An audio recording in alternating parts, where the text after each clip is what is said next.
ಉಳಿಜಿಪಿ ಮಾಡೋದು ಬಿಜೆಪಿ ಸೇರ್ಪಡೆ ಆಗ್ತದೆ ಮತ್ತು ಜೆಡಿಎಸ್ಗೆ ಬೆಂಬಲ ಕೊಡ್ತಿದ್ದಾರೆ. ಇಲ್ಲ, ಅವರು BJP JDS ಅವರು ಅವ್ರನ್ನ ಬೆಂಬಲ ಕೇಳಿದ್ದಾರೆ, ಅವರು ಬೆಂಬಲ ಕೊಟ್ಟಿದ್ದಾರೆ. BJPಗೆ ಸೇರ್ಪಡೆ ವಿಷಯ ನನಗೆ ಗೊತ್ತಿಲ್ಲ, ನೀವು ಹೇಳ್ತಾರೆ. JDS ಅವರು ಸನ್ಮಾನ್ಯ GT ದೇವೇಗೌಡರು ಅವ್ರನ್ನ ಬೆಂಬಲ ಕೇಳಿದ್ದಾರೆ, ಅವರು ಬೆಂಬಲ ಕೊಟ್ಟಿದ್ದಾರೆ. ನಾವು ಮಾಡ್ತೀವಿ, ನಾವು ಎಲೆಕ್ಷನ್ ಸ್ಪರ್ಧೆ ಮಾಡಿದ್ವಿ, ನಮ್ಮ ಬೆಂಬಲಿಗರೆಲ್ಲ ಸೇರಿ ಈ ಸಲ ಮಾಡ್ತೀವಿ ಅಂತ ಹೇಳಿ.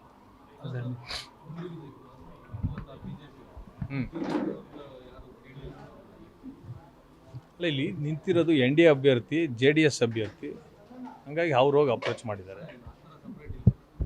ಸಪೋರ್ಟ್ ಎಲ್ಲ ಒಟ್ಟಿಗೆ ಇದೀವಲ್ಲ, ಒಬ್ಬರೇ. ಹಾಂ, ನಾವು ಕೇಳಿಲ್ಲ. ಕರೆಕ್ಟು, JDS ಅವ್ರು ಕೇಳಿದಾರಲ್ಲ, ಎರಡೂ ಒಂದೇ ಅಲ್ವಾ? ಅವ್ರು ಕೇಳಿದ್ರೆ ಅಂದರೆ ನಾವು ಕೇಳಿದ್ವಿ. ಅಲ್ಲ, ಒಟ್ಟಿಗೆ ಎಲೆಕ್ಷನ್ ಮಾಡ್ತೀವಲ್ಲ, ನಾವು ಯಾಕೆ ಕೇಳಲಿಲ್ಲ ಅಂದರೆ ನಮ್ಮ ಜೊತೆ ನಮ್ಮ ವಿರುದ್ಧ ಸ್ಪರ್ಧೆ ಮಾಡಿದ್ದಾರೆ, ನಾವು ಹಂಗೆ ಕೇಳೋದು. ಈಗ JDS ಅವ್ರು ಕೇಳಿದ್ದಾರೆ, ಅವರು ಒಳ್ಳೆ ಮನಸ್ಸಿಂದ ಸಪೋರ್ಟ್ ಮಾಡ್ತೀನಿ ಅಂತ ಹೇಳಿದ್ದಾರೆ. ಮೋದಿಯವ್ರ ಪರ, BJP ಪರ, NDA ಅಭ್ಯರ್ಥಿ ಪರ ಯಾರೇ ಇದ್ರೂ ನಾವು ತುಂಬ ಹೃದಯದಿಂದ ಸ್ವಾಗತ ಮಾಡ್ತೀವಿ. ತಕರಾರು ಏನೂ ಇಲ್ಲ.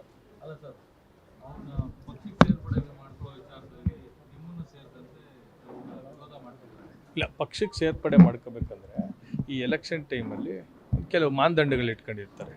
ನಂದಲ್ಲ, ಹೈಕಮಾಂಡ್ ಯಾರನ್ನ ಸೇರಿಸ್ಕೊಂಡ್ರೆ ಏನಾಗುತ್ತೆ, ಇಲ್ಲಿನ ಲೆಕ್ಕಾಚಾರಗಳು, ಯಾವುದೇ ಕಾರಣಕ್ಕೂ ಅಭ್ಯರ್ಥಿಗೆ ತೊಂದರೆ ಆಗಬಾರ್ದು. ಆದ್ದರಿಂದ ಕೆಲವು ಕಡೆ ಪಕ್ಷ ಸೇರ್ಪಡೆದನ್ನ ನಿಲ್ಲಿಸಿ ಆಮೇಲೆ ಎಲೆಕ್ಷನ್ ಆದಮೇಲೆ ಅವರವರ ಶಕ್ತಿ ಅನುಸಾರವಾಗಿ ಪಕ್ಷಕ್ಕೆ ಬೇಷರತ್ತಾರು ಬರೋದಿದ್ರೆ ಸೇರಿಸ್ಕೋತಾರೆ. ಇಲ್ಲ, ನಮ್ಮನ್ನು ಯಾರು ಕೇಳ್ತಾರೆ? ನಮ್ಮನ್ನು ಯಾರನ್ನ ಅಭಿಪ್ರಾಯ ಎಲ್ಲ ಕೇಳಲ್ಲ. ಹೈಕಮಾಂಡ್ ಏನು ಡಿಸಿಷನ್ ತಗೋತಾರೆ ಅದಕ್ಕೆಲ್ಲ ನಾವೆಲ್ಲ ಒಟ್ಟಿಗೆ ಇರಬೇಕಷ್ಟೆ. ಅಲ್ಲ ಸರ್, ಈಗ ಪ್ರಚಾರಕ್ಕೆ ಒಟ್ಟೊಟ್ಟಿಗೆ ಹೋಗ್ತೀರಾ ಇಲ್ಲ ಸಪ್ರೇಟಾಗಿ ಹೋಗ್ತೀರಾ ಸರ್? ಅವ್ರವ್ರ ಪಾಡು. ನಾನು ಹೇಳ್ತೀನಿ, ಒಟ್ಟಿಗೆ ಹೋಗಕ್ಕೆ ಹೋದರೆ ಮತ್ತೆ ಕ್ಲಾಶಸ್ ಆಗ್ತದೆ. ಒಬ್ಬರಿಗೆ ಕಾರ್ಯಕರ್ತರ ಲೆವೆಲಲ್ಲಿ ಇನ್ನೂ ಒಂದಾಗಿರಲ್ಲ. ಹಾಗಾಗಿ ಅವ್ರ ಶಕ್ತಿ ಎಲ್ಲೆಲ್ಲಿ ಓಟ್ ಹಾಕ್ಸ್ಬೇಕು ಹಾಕ್ತಾರೆ. ನಮ್ಮ BJP ಪಾರ್ಟಿ ಇವತ್ತು ಗೊತ್ತಿದೆ, ಇಡೀ ದೇಶ ಎರಡು ಭಾಗವಾಗಿ ಡಿವೈಡ್ ಆಗಿದೆ. ಮೋದಿ ಪರ, ಮೋದಿ ವಿರೋಧ, ಎರಡೇ ಓಟ್ ಇರೋದು. ಇಡೀ ದೇಶದಲ್ಲಿ.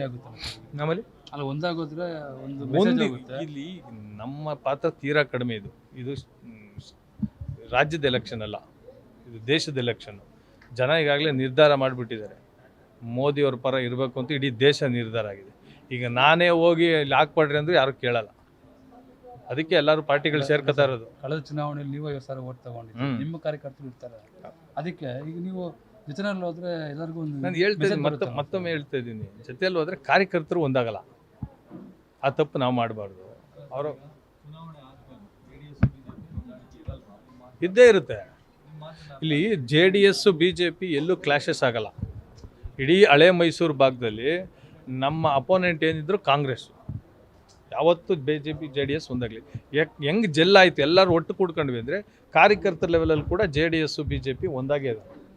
ಒಟ್ಟಿಗೆ ಕೆಲಸ ಮಾಡೋಣ ಅನ್ನೋ ಮನೋಭಾವದಲ್ಲಿದ್ದಾರೆ. ಕೋಲಾರಲ್ಲಿ ಎಲ್ಲೂ ಆ ಸಣ್ಣ ಡಿಸ್ಪ್ಯೂಟ್ ಕೂಡ ಇಲ್ಲ.